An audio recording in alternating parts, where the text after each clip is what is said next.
Hello welcome back to Talk Easy. நான் ஸ்ரீநாத் பேசுகிறேன். இன்னைக்கு லெசனில் நம்ம ஒரு குட்டி இங்கிலீஷ் குவிஸ் எடுத்துக்கலாம். இதில் எத்தனை ரைட் ஆன்சர்ஸ் உங்களால் கொடுக்க முடியுதுன்னு சொல்லிட்டு கெஸ் பண்ணிட்டு வாங்க. அண்ட் கடைசியில் இதுக்கான ரைட் ஆன்சர்ஸ் அண்ட் எக்ஸ்ப்ளனேஷன் நான் உங்களுக்கு தரேன். பட் நம்ம லெசனுக்குள்ளே போகிறதுக்கு முன்னாடி நீங்கள் தினமும் பேசி இங்கிலீஷ் ப்ராக்டிஸ் பண்ணணும்னு நினச்சிங்கன்னா என்னோட வாய்ஸ் சேட்டில் ஜாயின் பண்ணிக்கலாம். வாய்ஸ் சேட்ன்றது it's a complete speaking practice platform. இங்கே நீங்கள் people from different walks of life கூட தினமும் டிஃப்ரெண்ட் டாபிக்ஸில் ஒரு எக்ஸ்பர்ட்டோட கைடன்ஸில் இங்கிலீஷ் பேசி ப்ராக்டிஸ் பண்ணலாம். இதை பற்றி நீங்கள் இன்னும் டீட்டெயில்ஸ் தெரிஞ்சுக்கணும் அப்படின்னா கீழே கொடுத்துருக்கிற நம்பருக்கு நீங்கள் கால் பண்ணுங்கள். அண்ட் அதே மாதிரி என்னோட லெசன்ஸை நீங்கள் இங்கிலீஷில் பார்க்கணும்னு நினச்சிங்கன்னா you can also subscribe to my other channel Talk Easy English. And இதனுடைய லிங்க்கும் நான் உங்களுக்கு டிஸ்கிரிப்ஷனில் கொடுத்துருக்கேன். இப்போ நம்ம லெசன் ஸ்டார்ட் பண்ணலாம். ஸோ ஃபர்ஸ்ட் சென்டென்ஸ் பார்க்கலாம். I have blank headache. I have blank headache. So இங்கே ஆப்ஷன்ஸ் வந்து ஏ இல்லைனா ஆன். ஸோ இதுக்கு என்ன ஆன்சர் வரும்ன்றதை கெஸ் பண்ணுங்கள். அண்ட் இதனுடைய ஆன்சர் வந்து I have a headache. I have a headache. இதில் ஒரு சில பேருக்கு கன்ஃபியூஷன் இருக்கலாம். ஐ ஹாவ் அ ஹெடேக்குன்னு தான் சொல்லணுமா, ஐ ஹாவ் ஹெடேக்குன்னு சொன்னால் தப்பா?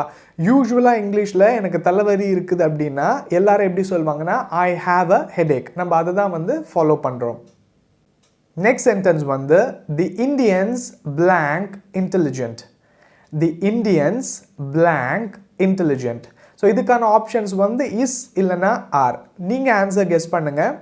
இதுக்கான ரைட் ஆன்சர் வந்து தி இண்டியன்ஸ் ஆர் இன்டெலிஜென்ட். நம்ம இங்கே எல்லா இண்டியன்ஸையும் வந்து சொல்கிறோம், not about one particular Indian. So இங்கே நம்ம ப்ளூரல் வேர்ப் தான் நம்ம யூஸ் பண்ணணும். So the Indians are intelligent. இப்போ ஒவ்வொரு கொஷனுக்கும் நீங்கள் ஆன்சர்ஸ் வந்து ரெண்டு விதத்தில் நீங்கள் கொடுக்கலாம். ஒன்று வந்து கிராமர் ரூல்ஸ் நீங்கள் தெரிஞ்சு வச்சுருக்கலாம். இல்லைனா நேச்சுரலாக எந்த ஆன்சர் நீங்கள் சப்ஸ்டியூட் பண்ணும்போது அந்த சென்டென்ஸ் வந்து அழகாக இருக்கோ அதுதான் ரைட் ஆன்சர். ஸோ நான் கற்றுக்கும் போது எனக்கு இந்த கிராமர் ரூல்ஸ் எதுவுமே வந்து தெரியாது.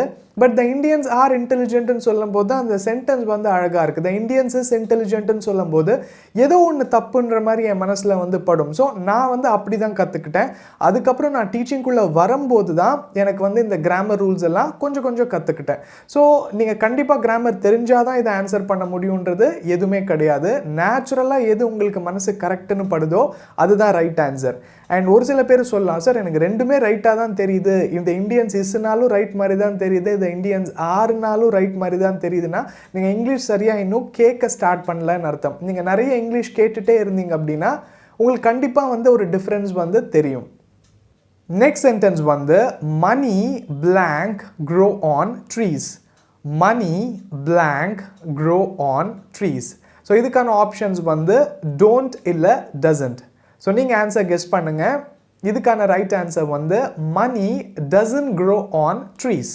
மணி doesn't grow on trees. So பணம் மரத்தில் காய்க்காது. ஸோ இங்கே மணின்றது வந்து இட் இஸ் இட் கீழே நீங்கள் எடுத்துக்கணும். ஸோ அதனால் we use the word doesn't. நீங்கள் யூஸ்வலாக போட்டு பாருங்கள், உங்களுக்கே தெரியும். மணி don't grow on treesனா உங்களுக்கு ஏதோ ஒன்று தப்பாக இருக்கிற மாதிரி ஒரு ஃபீல் கிடைக்கும். மணி doesn't grow on trees இது வந்து இட்ஸ் அ ப்ராவர்ப். ஸோ இந்த வேர்டை நீங்கள் சப்ஸ்டியூட் பண்ணும்போது தான் உங்களுக்கு வந்து கரெக்டான ஆன்சர் இருக்கிற மாதிரி ஃபீல் ஆகும். So this should be the right answer. Next sentence வந்து I reached blank the office. I reached blank the office. ஆப்ஷன்ஸில் வந்து டூ இல்லைன்னா ஃபார். ஸோ நீங்கள் ஆன்சர்ஸ் வந்து கெஸ் பண்ணுங்கள். ஸோ இதுக்கான ஆன்சர் வந்து ஐ ரீச்ட் தி ஆஃபீஸ். அவ்வளோதான், ரெண்டுமே ஆப்ஷன்ஸ் வந்து வராது. I reached the office, I reached to the ஆஃபீஸ்ன்னு சொன்னீங்கனாலும் தப்பு, I reached for the office அப்படின்னு சொன்னீங்கனாலும் தப்பு. உங்களை சும்மா டெஸ்ட் பண்ணுறதுக்காக நான் ரெண்டு ஆப்ஷன்ஸ் கொடுத்தேன். But the right answer is I reached the office. Next sentence வந்து தி earth blank round. தி earth blank round. ஸோ இதுக்கான ஆப்ஷன்ஸ் வந்து இஸ் இல்லைனா ஆர். ஸோ நீங்கள் ஆன்சர் கெஸ் பண்ணுங்கள். பட் இதுக்கு ரைட் ஆன்சர் வந்து தி earth இஸ் ரவுண்ட். நம்ம தி earthன்றதை இட் கீழே கன்சிடர் பண்ணுறோம். ஸோ தி earth இஸ் ரவுண்டுன்றது தான் ரைட் ஆன்சர். நெக்ஸ்ட் சென்டென்ஸ் பார்க்கலாம். She Singh blank. She Singh blank. So இதுக்கான ஆப்ஷன்ஸ் வந்து பியூட்டி, இன்னொன்று வந்து பியூட்டிஃபுல்லி.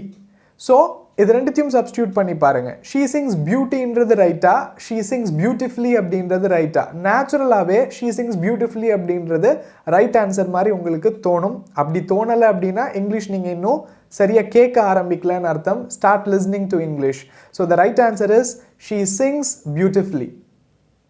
Next sentence வந்து he blank a car. He blank a car. So the options வந்து has இல்லனா have. So the right answer is he has a car. He has a car. Usually நம்ம he, she, it வரும்போது நம்ம add பண்ற word வந்து has தான். அங்க have வந்து நம்ம போட மாட்டோம். So the answer is he has a car. Next sentence வந்து I live blank Chennai. I live blank Chennai. So options வந்து in இல்லனா on. So நீங்க ரெண்டு ஆன்சர்ஸ்மே சப்ஸ்டியூட் பண்ணி பாருங்க. The right answer is I live in Chennai. I live in Chennai. And the last sentence is it blank last night. It blank last night. Options வந்து உங்களுக்கு rain இல்லனா rained.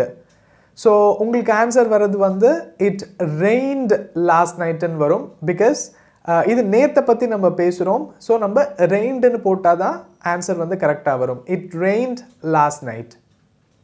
So இந்த lesson உங்களுக்கு ஹெல்ப்ஃபுல்லாக இருந்திருக்கும்னு நினைக்கிறேன். இந்த குவிஸில் எத்தனை ஆன்சர்ஸ் உங்களுக்கு ரைட்டாக வந்ததுன்னு சொல்லி நீங்கள் எனக்கு காமெண்ட்ஸில் சொல்லுங்கள். மிச்சபடி வேறு ஏதாவது கொஷின்ஸ் இருந்தாலும் நீங்கள் காமெண்ட்ஸில் கேட்கலாம். நீங்கள் ஃபர்ஸ்ட் டைம் என்னோட லெசன் பார்த்துட்ருக்கீங்க அண்ட் பிகினராக இருந்தீங்க அப்படின்னா நீங்கள் ப்ளே ஸ்டோரில் என்னோட அப்ளிகேஷன் டவுன்லோட் பண்ணி அதில் இருக்கிற செல்ஃப் லேர்னிங் கோர்சஸை வாங்கி உங்கள் கம்யூனிகேஷன் ஸ்கில்ஸை நெக்ஸ்ட் லெவலுக்கு நீங்கள் டெவலப் பண்ணிக்கலாம். அதனுடைய லிங்க் நான் உங்களுக்கு டிஸ்கிரிப்ஷனில் கொடுத்துருக்கேன். அண்ட் அதே மாதிரி நீங்கள் என் கூட இன்ஸ்டாகிராமில் கனெக்டடாக இருக்கணும்னு நினச்சிங்கன்னா அதனுடைய லிங்க்கும் நான் உங்களுக்கு டிஸ்கிரிப்ஷனில் கொடுத்துருக்கேன். செக் பண்ணி பாருங்கள். I'll see you soon with an interesting topic. Until then, bye from Srinath.